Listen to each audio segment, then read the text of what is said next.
As a child, I've always heard that three important aspects of life are education, wealth, and courage. In Tamil, we say Kalvi, Selvam, Viram. So, as students of IT Madras, the education aspect is taken care. We also believe that the wealth part will be taken care once we graduate from IT Madras. Courage becomes a question mark. Could you give us some insights on courage?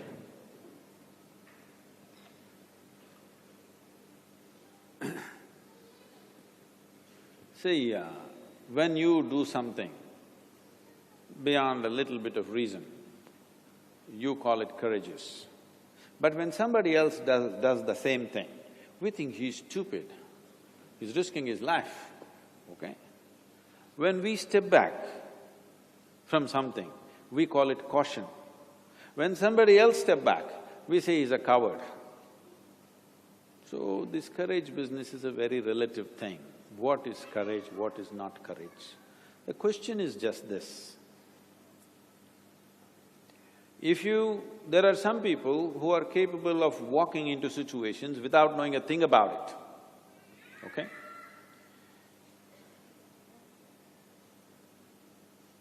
But whether they can walk out of it or not is a big question mark. Again, I'm going back to the same thing. If you had absolute clarity about everything, you would know how to act in that situation or whatever that is. And you would largely know the consequence of that action. If it is a calculated effort and you took the action, it may succeed, it may not succeed, because there are many factors that you could have overlooked. But if you had enough clarity, the chances of success are much, much better. But if you just have this viram in you too much, okay? And you took steps because you're courageous. When things don't work, others will see that it was the stupidest thing to do.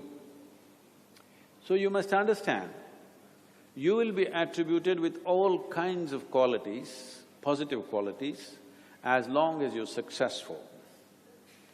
The moment you fail, people will see the same things that they said was courageous, they will say after 5 years, he is an utter fool. What a thing he has done to himself and to everybody. So the important thing is, the purpose of human action is success. It doesn't matter whether it's a big thing or a small thing that you do. If you… don't torture the children, huh? If you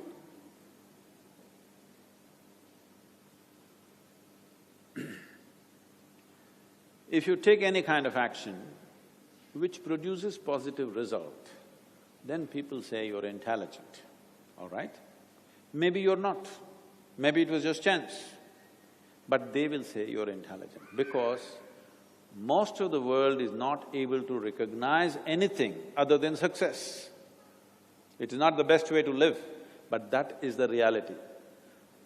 Today, all over the world, all kinds of universities, especially in United States, they want me to be there, they're asking me to be their professor. I said, I avoided university all my life.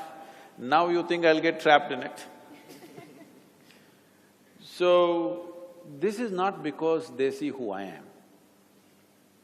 35 years ago, when I simply sat down in a place, eyes closed, people thought I was a fool. 50 years ago, when I simply sat under a tree or upon a tree without doing anything with my eyes closed, my family thought I'm an utter idiot. What is happening to this boy? He's lost his mind, they thought. My father actually thought I need psychological evaluation because he's simply sitting, not doing anything. But this is what we have done to life, that we are too much result-oriented, not process-oriented. If our processes are right, results will come. But because we are in such a hurry for results, we are too result-oriented. Because of that, we build these kind of cities, which no process, only I built my house, you built your house, everybody appreciated, clapped their hands and said, oh, he has gotten his own house. It's a disaster for the city, but I got my own house, all right? So, this excessively success-oriented society is dangerous because we will miss all the processes, we'll bypass processes and do things. Ad hoc it may succeed. See, anything will succeed 50% of the time, even if you don't know what the hell you're doing. Yes. If you're playing cricket, with your eyes closed also, if you swing the bat, you may hit it, all right? So 50% of the time, lot of things may happen by chance, but that is not what young people should depend on. You must build a process within yourself which is reliable. It doesn't matter, somebody approves it, disapproves it, whether the world approves it or disapproves it, whether it appreciates or depreciates, it doesn't matter. You built a solid process for yourself that it's always reliable for you. If you do this, if there's an opportunity in the world, maybe it'll become a big success, otherwise maybe it will be something like that, but you will have the beauty of always standing on firm ground within yourself, never struggling with anything that happens to you in your life. This is what you must build. Success in the world will come depending upon what the world is ready for. I was the same person 40 years ago, but at that time, everybody thought I'm no good. But today, they think I'm a great mystic, yogi, nonsense, whatever, okay? Not because they experience who I am, because everywhere it's recognized, they are also clapping their hands, that's all. So what the flock says, it doesn't matter. Have you built an appropriate process which has absolute integrity within itself? And clarity is the basis of your process. If you have done this, it doesn't matter whether the world accepts you or not. You are successful, because as a human being, you're successful. You're successful in the world or not depends on what the world is ready for right now.